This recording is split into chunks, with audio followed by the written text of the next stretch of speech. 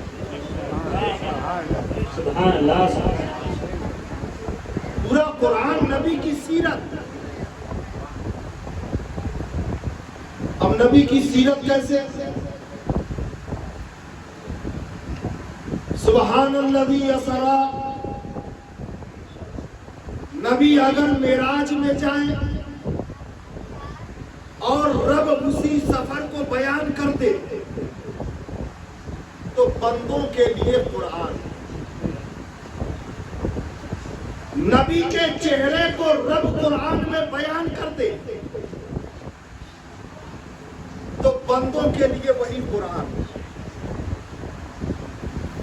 نبی کے زلف عنبری کو رب قرآن میں بیان کر دے تو بندوں کے لیے وہی قرآن.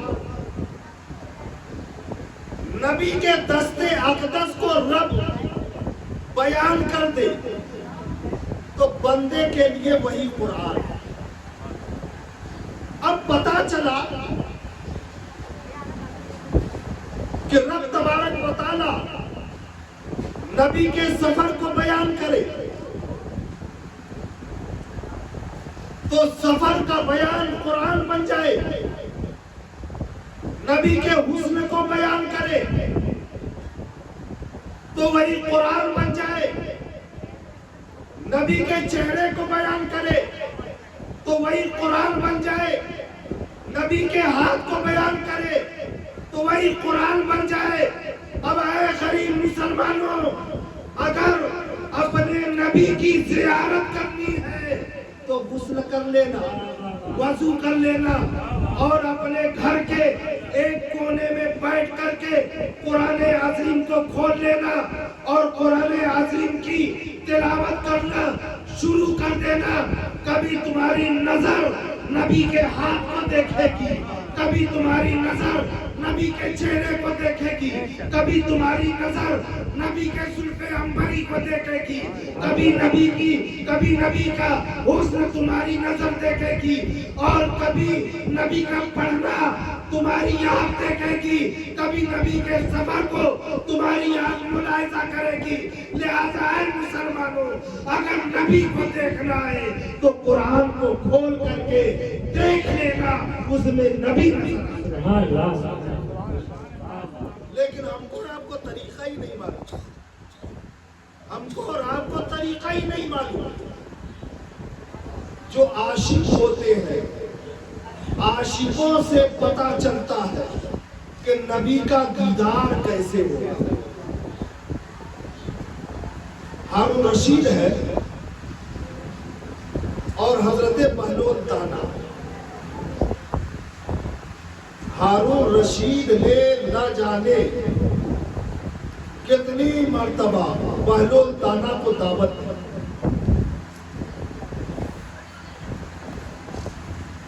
قیام میرے قلعے میں آئے، لیکن بہلول دانا نے ہر مرتبہ بادشاہ کی دعوت کو ٹھکرا دیا. بادشاہ کی دعوت کو ٹھکرا دیا. ایک مرتبہ بہلول دانا قلعے کی طرف سے نکل رہے تھے.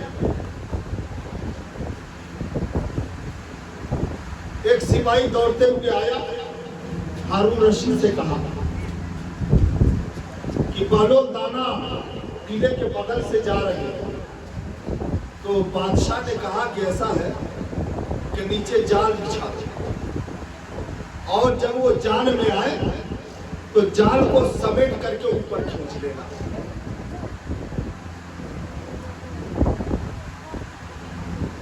ایسے ہی کیا سپاہی بن. جب بہلول دانا جال میں پہنچے تو ان لوگوں نے رسی کھینچی، وہ پھنس گئے، قلعے کے اوپر کھینچ لیا. اب بادشاہ کے سامنے جب بہلول دانا کو لایا گیا تو ہارون رشید نے سوال کیا کہ اللہ تک پہنچنے کا راستہ کیا ہے؟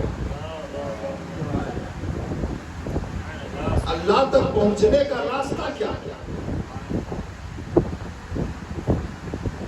تو بہلول دانا نے کہا کہ جیسے میں تجھ تک پہنچا، جیسے میں تجھ تک پہنچا۔ پھر بادشاہ نے کہا کہ آپ کا یہ جملہ سمجھ میں نہیں آیا، تو پھر حضرت بہلول دانا نے کہا کہ جیسا تو مجھ تک پہنچا، لفظ کو بدل دیا، جیسا تو مجھ تک پہنچا۔ اب پتا چلا کہ اگر آپ اس جملے پر غور کریں تو جو بندہ اپنے رب کو ڈھونڈنا چاہتا ہے وہ پہلے اپنے نبی کو ڈھونڈے، پہلے وہ آقا کریم کو ڈھونڈے، اور آقا کریم کو ڈھونڈنے کے بہت سے راستے ہیں، اور وہ بہت سے راستے یہ ہیں کہ نماز قائم کرو، زکات دو، صدقہ و خیرات کرو، قرآن کی تلاوت کرو، مسکینوں سے محبت کرو، بیواؤں سے محبت کرو، فقراء سے مدد، فقراء سے محبت کرو، اور رب تبارک و تعالیٰ کی خوب بندگی کرو، عبادت کرو۔ اور جب ایسا کرو گے تو تم نبی تک پہنچو گے، اور جب نبی تک پہنچو گے تو تمہارے نبی خدا تک پہنچا۔ لیکن ہم کو اور آپ کو طریقہ ہی نہیں معلوم، ہم کو اور آپ کو طریقہ ہی نہیں معلوم، لہذا حضرات گرامی اس دور میں آج ہم اور آپ جیسی زندگی گزار رہے ہیں، ہماری زندگی سے بہتر تو جانوروں کی زندگی۔ کیوں؟ کل میدان محشر میں ہم سے اور آپ سے سوال ہوگا یا نہیں ہوگا؟ قرآن میں ہے ثم لتسألن یومئذ عن النعیم، لیکن جانوروں سے سوال ہوگا؟ جانوروں سے میدان محشر میں کوئی سوال نہیں ہوگا۔ اب آپ بتائیں کہ ہم کو ہر ایک نعمت کے بارے میں جواب دینا ہے، اور جانور کو کوئی جواب نہیں دینا۔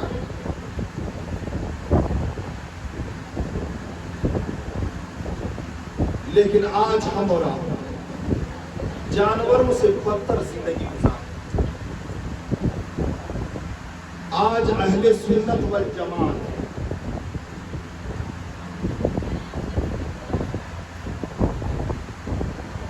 کی حالت یہ ہو چکی ہے کہ فرائض سے ہم اور آپ دور ہو چکے ہیں، اور استحبابی امور، مستحبات کو بڑی مضبوطی سے پکڑ دیا۔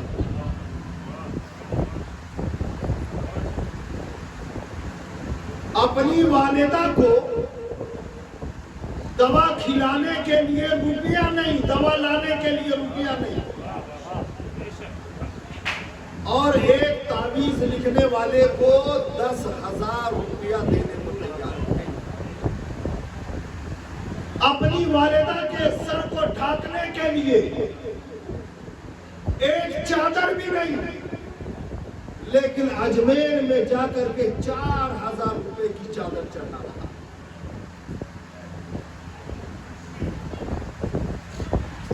اپنے والدین کو ناراض کر کے اپنے دوستوں احباب کو خوش کر رہا ہے۔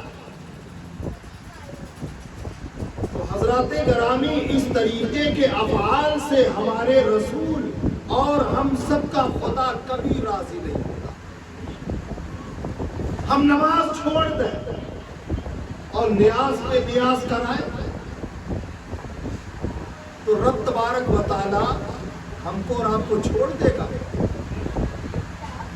یہ تو اس کی شان کریمی کہ وہ ہماری نیاز کو قبول کر لیتا ہے، اور اگر قبول نہ کرے تو نیاز کے بارے میں ہم سے اور آپ سے رب تبارک تبارک و تعالیٰ نہیں پوچھے گا کہ تو نے غوث اعظم کی فاتحہ دلائی تھی یا نہیں، تو نے خواجہ کریم نواز کی فاتحہ دلائی تھی یا نہیں، تو نے محرم کا تعزیہ نکالا تھا یا نہیں،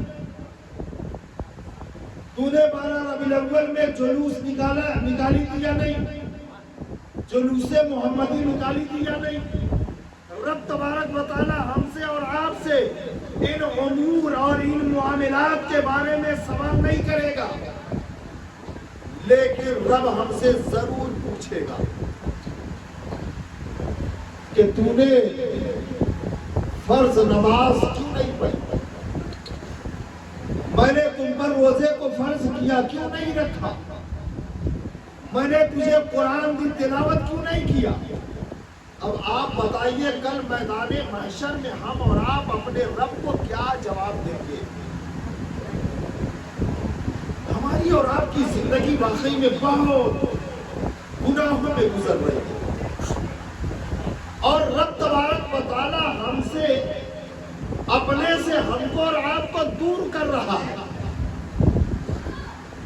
آج ہماری رسوائی اور ہماری اور آپ کی ذلت جو دنیا کے اندر ہو رہی ہے وہ رب کی ناراضگی کی بدولت ہے۔ سمجھ رہے ہیں؟ رب کی ناراضگی کی بدولت ہے۔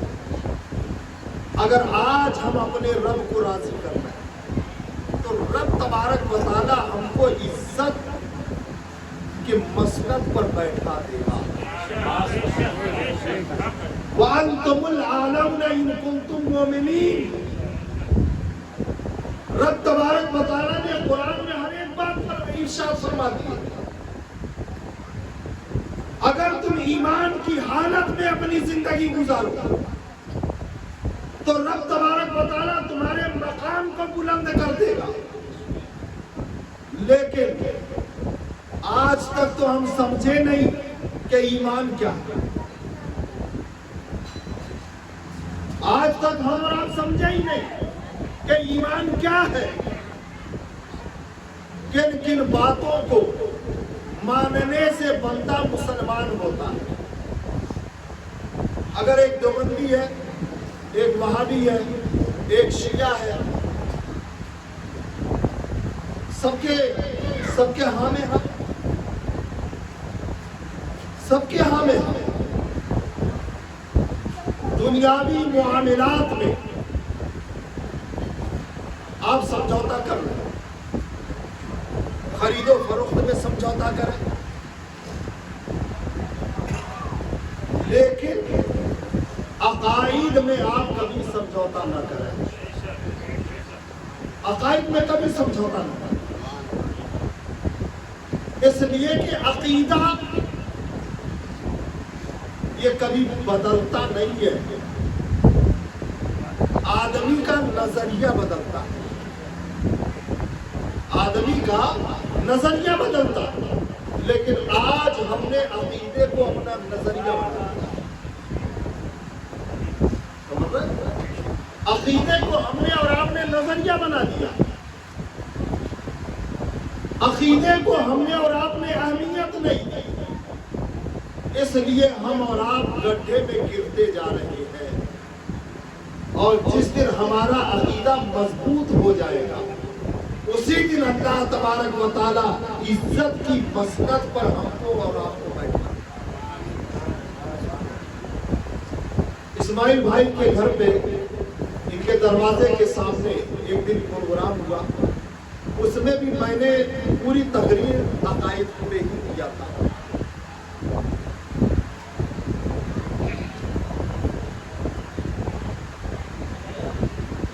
آج اس دور میں عقیدے پہ کام کرنے کی بہت اشد ضرورت ہے۔ ہر مسجد میں عقائد پر گفتگو ہونی چاہیے، اس لیے کہ اس دور میں لوگوں نے، کلمہ پڑھنے والوں نے آقا کریم صلی اللہ تعالی علیہ وسلم کو بھی اپنے نشانے پر لے آقا کریم صلی اللہ تعالی علیہ وسلم کو بھی نشانے پر لے لیا۔ اس دن میں نے کہا تھا کہ وہ طارق مسعود نے آقا کریم صلی اللہ تعالی علیہ وسلم کو کہا کہ نبی کریم صلی اللہ علیہ وسلم پڑھے لکھے نہیں تھے، معاذ اللہ۔ اب آپ بتائیں کہ جو ساری کائنات کا معلم ہو، جس کی شان میں رب ارشاد فرمائے وَعَلَّمَكَ مَا لَمْ تَكُنْ تَعْلَمْ وَكَانَ فَضْلُ اللَّهِ عَلَيْكَ عَظِيمًا، کہ اے محبوب جو آپ نہیں جانتے تھے میں نے وہ ساری باتیں آپ کو بتا دی۔ رب دوسری جگہ قرآن میں ارشاد فرما رہا ہے الرحمن علم القرآن، رحمان نے اپنے محبوب کو قرآن سکھایا۔ اب آپ بتائیں، رب کہہ رہا ہے کہ میں نے اپنے محبوب کو سکھایا، میں نے اپنے محبوب کو پڑھایا، اور نبی کا کلمہ پڑھنے والا ہی کہہ رہا ہے نبی بے پڑھے لکھے۔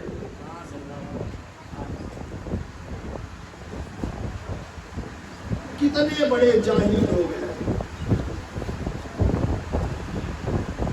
اور اپنے آپ کو مفتی بھی کہہ رہے ہیں۔ اب میں آپ کو بتاتا ہوں کہ اب آپ بتائیں کہ ابو بکر صدیق کو کس نے پڑھایا؟ آقا کریم نے۔ حضرت عمر کس کے مدرسے میں پڑھے؟ آقا کریم کے مدرسے میں۔ پڑھانے والا کون؟ ہمارے اور آپ کے نبی۔ 1,40,000 اصحاب کو آقا کریم نے پڑھایا، اور آج کل کا مولوی کہہ رہا ہے کہ نبی بے پڑھے لکھے تھے۔ اب آپ بتائیں کہ رب کہے کہ میں نے اپنے محبوب کو پڑھایا، اور مولوی کہہ رہا ہے نبی بے پڑھے لکھے۔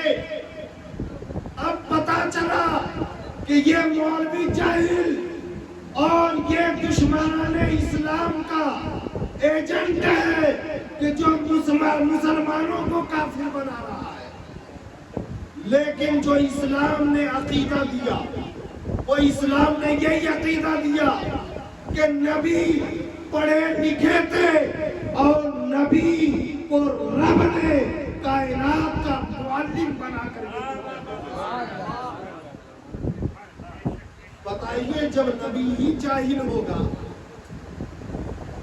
نبی جاہل ہو تو وہ تبلیغ کیا کرے گا؟ جب نبی پڑھا لکھا نہ ہو تو وہ قوم کی تبلیغ کیا کرے گا؟ لہذا حضرات گرامی، ہم سب کا یہ عقیدہ ہونا چاہیے کہ نبی پڑھے لکھے تھے۔ اب اس بیوقوف نے اعلیٰ حضرت کے ترجمے پر اعتراض کیا۔ بے پڑھے غیبوں کی خبر دینے والے، یہ اعلیٰ حضرت کا ترجمہ ہے۔ فَآمِنُوا بِاللَّهِ وَرَسُولِهِ النَّبِيِّ الْأُمِّيِّ، یہ آیت، بس ایمان لاؤ اللہ پر اور بے پڑھے غیبوں کی خبریں دینے والے پر۔ اب یہ اعلیٰ حضرت نے ترجمہ کیا، اب یہ بے پڑھے غیبوں کی خبر دینے والے نبی۔ اس ترجمے میں اہانت نہیں ہے، اس ترجمے میں گستاخی نہیں ہے۔ اعلیٰ حضرت کا یہ ترجمہ اس بات کی طرف اشارہ کر رہا ہے کہ دنیا والوں، میں نے جو ترجمہ کیا ہے اس ترجمے کا یہ مفہوم بتا رہا ہے کہ میرے نبی کو دنیا میں کسی انسان نے نہیں پڑھایا، میرے نبی کو دنیا میں کسی انسان نے نہیں پڑھایا، بلکہ پڑھایا ہے تو رب کائنات نے پڑھایا، اور اس طریقے سے پڑھایا کہ دنیا میں بے پڑھے غیبوں کی خبر دے رہے ہیں، بے پڑھے غیبوں کی خبر دے رہے ہیں، یعنی دنیا میں ان کا کوئی معلم نہیں۔ تو اس ترجمے میں اہانت نہیں ہے، بلکہ یہ نبی کا ایک معجزہ ہے، نبی کا ایک معجزہ۔ اور اس کے بعد میں اگر نبی دنیا میں پڑھے ہوتے آ کر کے کسی کو اپنا معلم اگر بناتے تو دنیا والے کہتے کہ نبی سے بڑا عالم وہ ہے کہ جس نے نبی کو پڑھایا۔ مثال کے طور پر شاگرد سے بڑا استاد ہوتا ہے۔ اگر ثانوی ادب ہمارے اور آپ کے نبی طے کرتے کسی انسان کا تو دنیا والے یہی کہتے کہ نبی سے بڑا فلاں آدمی، نبی سے بڑا فلاں معلم۔ اس لیے رب کو یہ گوارا نہیں کہ میرے نبی کو دنیا کا کوئی انسان پڑھائے، اس لیے رب تبارک و تعالیٰ نے نبی کو خود ہی پڑھایا، اور قرآن میں یہ آیت نازل کر دی، الرحمن علم القرآن، کہ رحمان نے اپنے نبی کو قرآن سکھایا۔ لہذا حضرات گرامی، اچھا ایک لفظ جو امی ہے، امی جانتے ہیں یہ امی امتی سے بنا ہے، امی امتی سے بنا ہے۔ جیسے مدینہ، مدینہ مدینہ میں تا، مکہ، مکہ میں گول تا، لیکن مکتی نہیں کہا جاتا ہے مکہ میں رہنے والوں کو، مدینہ میں رہنے والوں کو مدینتی نہیں کہا جاتا ہے، بلکہ مکی اور مدنی کہا جاتا ہے۔ ایسی امتی سے تا کو ہٹا دیا، اور امتی سے تا کو ہٹا کر کے امی کر دیا۔ امتیوں والا نبی، امتیوں والا نبی۔ جنت میں 120 صفحے ہوں گی امتیوں، کتنی صفحے ہوں گی؟ 120 صفحے جنتیوں کی ہوں گی،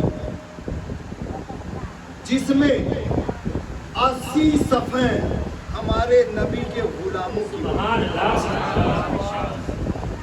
80 صفحے ہمارے نبی کے غلاموں کی ہوں گی، اور 40 صفحے 1,24,000 انبیاء و مرسلین کی امتیوں کی۔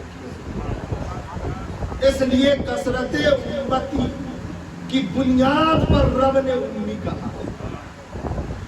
لہذا حضرات گرامی، میں عقائد پر آج کل بہت گفتگو جگہ بجگہ کرنے کی کوشش کر رہا ہوں کہ اپنے عقائد کو مضبوط کیجیے، اپنے عقائد کو مضبوط رکھیں، اور بس آپ یہ سمجھ جائیے کہ محبت رسول کا دوسرا نام ایمان ہے۔ محبت رسول ہی اصل ایمان ہے، اس لیے کہ رسول سے محبت نہ ہو تو بندہ کلمہ نہیں پڑھے گا۔ اس لیے رسول سے محبت کیجئے، اور جب رسول سے محبت کریں گے تو آپ کا ایمان سلامت رہے گا، اور اگر آپ رسول سے محبت نہیں کریں گے تو دنیا میں آپ کا ایمان محفوظ نہیں رہ سکتا۔ لہذا آپ لوگ یوٹیوب پر جو مولویوں کی تقریریں سنتے ہیں، یوٹیوب پر ہر ایک مولوی کی تقریر نہ سنیں، ہر ایک مولوی کی تقریر نہ سنیں، بلکہ اہل سنت والجماعت کے علماء کی تقریر سنیں، جن عالموں کو آپ جانتے ہیں، پہچانتے ہیں کہ یہ علماء ہماری جماعت کے ہیں، انہی علماء کی تقریر سنیں، اور دیگر مکتبہ فکر کے علماء کی ہرگز تقریر نہ سنیں۔ وہ لچھے دار باتوں سے ہمارے ایمان کو لوٹ رہے ہیں اور ہم ان کی باتوں میں پھسل جا رہے ہیں اور اپنے ایمان سے اپنے ہاتھ کو دھو بیٹھ رہے ہیں۔ لہذا آپ تمامی حضرات سے میری گزارش ہے کہ جن علماء کو جانتے ہیں، پہچانتے ہیں، انہی کی تقریر سنیں اور ان کے علاوہ کسی اور کی تقریر نہ سنیں، اس لیے کہ ایمان اصل ہے۔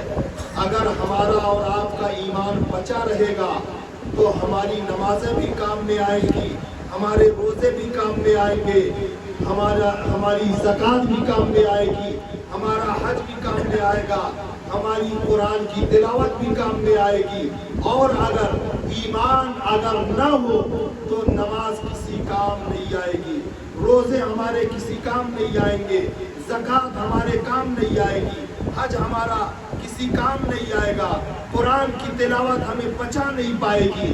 لہذا حضرات گرامی، سب سے پہلے ایمان کی حفاظت کیجئے اور ایمان کی حفاظت کے ساتھ ساتھ اعمال کی حفاظت کیجئے۔ اللہ تبارک و تعالی ہم سب کو اعمال کی بھی حفاظت کی توفیق عطا فرمائے اور ایمان کی بھی توفیق کی حفاظت فرمائے۔ آمین وآخر دعوانا ان الحمدللہ رب العالمین۔ السلام علیکم۔